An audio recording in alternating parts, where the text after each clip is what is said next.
Okay, our next two examples are going to consider piecewise functions because I know those are your favorite. And we're going to be considering, are they differentiable at all x values?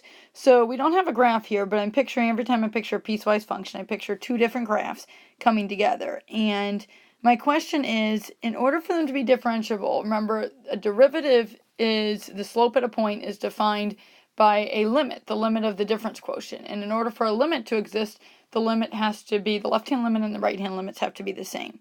So what that means is that my difference quotient that I make with my first function and my difference quotient with this one, as I'm approaching one from the left and one from the right respectively, have to be equal to each other. Now, the good news for us is that we already have our shortcuts, so we can actually just go ahead and evaluate those.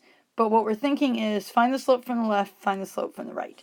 So I am going to do exactly that. So I'm going to say, I'm going to use my derivative notation that looks like this, d dx. Whoops. Give me a second. Okay. Derivative of negative 2x. And I'm using a vertical bar and saying at x equals 1. That's kind of common notation when you want to evaluate a derivative at a certain point, is to use that.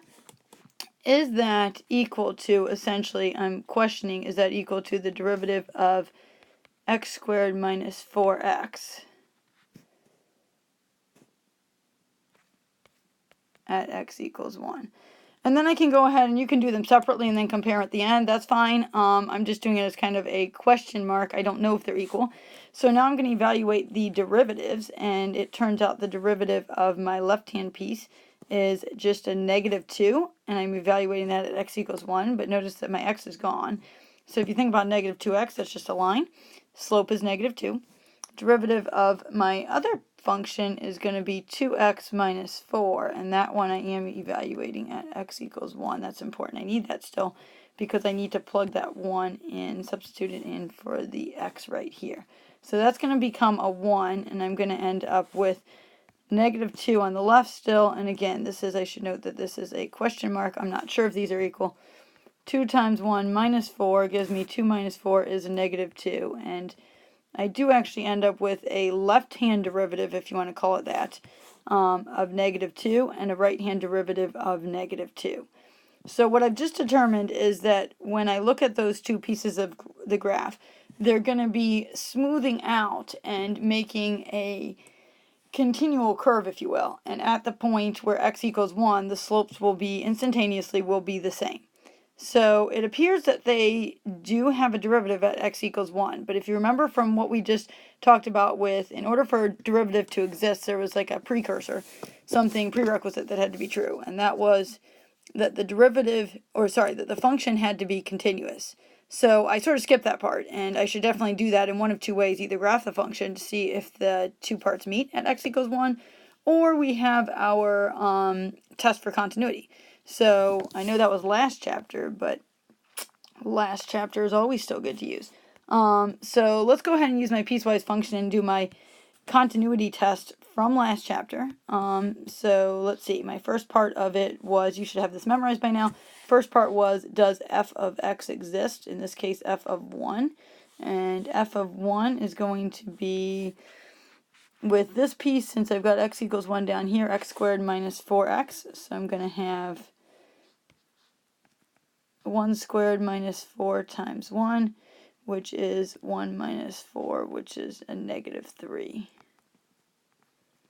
So my functional value at x equals 1 is negative 3. Part 2 is the limit as x approaches 1 of f of x. Does that exist? So in order to do that, I need to do the limit as x approaches 1 from the left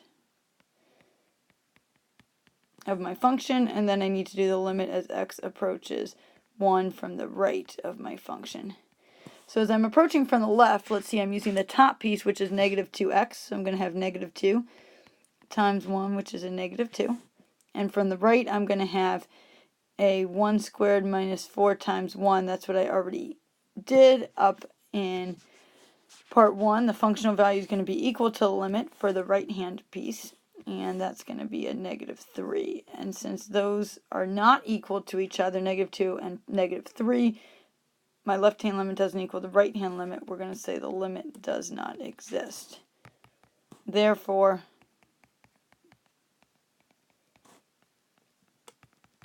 f of x is not continuous at x equals 1, which implies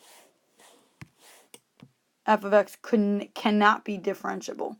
So as soon as you get it's not continuous, then you can conclude from there. F of x is not continuous. I'll leave that over there. Therefore,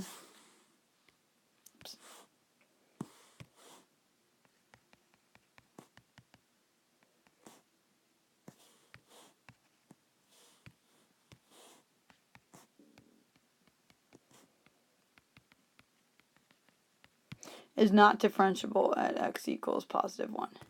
So I think we just figured out something that might be helpful. If continuity is a prerequisite for differentiability, maybe we just check that first.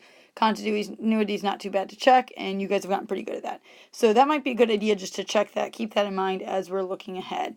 For this one, there's our conclusion right there. Even though the slopes are the same from both sides, the function doesn't actually meet, and therefore it's not differentiable.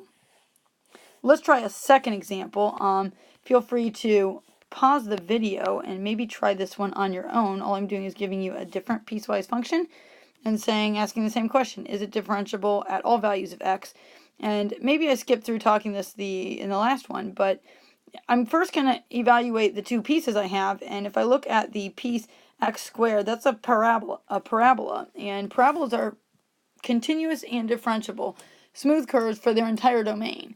So are lines, and 2x is a line, a linear function. So the only part that I'm worried about is at x equals 0. And you guys have gotten used to this with piecewise functions.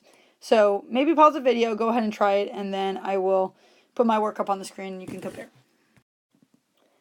Okay, now that you took a second to try this, compare to what I have on my screen. So I went through the same thing, except this time I decided to, instead of do the slopes first, I decided to check the continuity. So as we discussed in the last one, so I checked my continuity. I did my functional value is 0. My limit does end up being 0. Notice that I have a left and a right hand limit, which I checked, which are both 0, and that's how I was able to conclude that my actual limit is 0. And then I said that indeed my limit is equal to the functional value, and therefore the function is continuous at x equals 0. So I've got continuity, it's meeting. Now I just need to check and see if the slopes are the same. So in order to do that, I did my derivative from the left.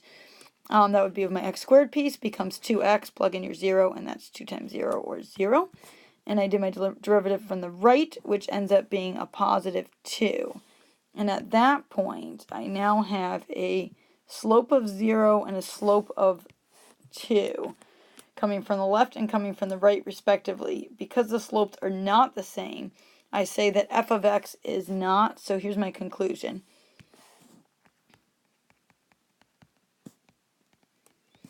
Is not differentiable at x equals 0.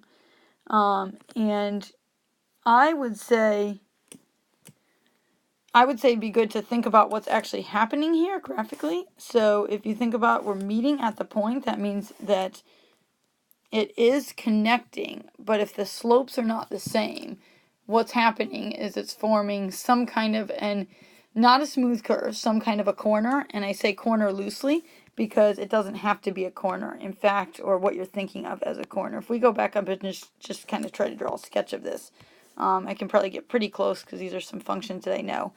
I've got x squared, which is a parabola. So if I'm sketching in x squared, this piece, for x is less than 0. Okay, pretend that hits my origin. And I've got that. And then I've got 2x is a line. So let's make that one going through the origin and a slope of positive 2. So slightly steeper than my diagonal line. And what I'm looking at is at x equals 0, and I think you can start to see that the slope on the left is evening out to 0. That's what we got for our slope down here, is it's going to be 0. There's that horizontal tangent.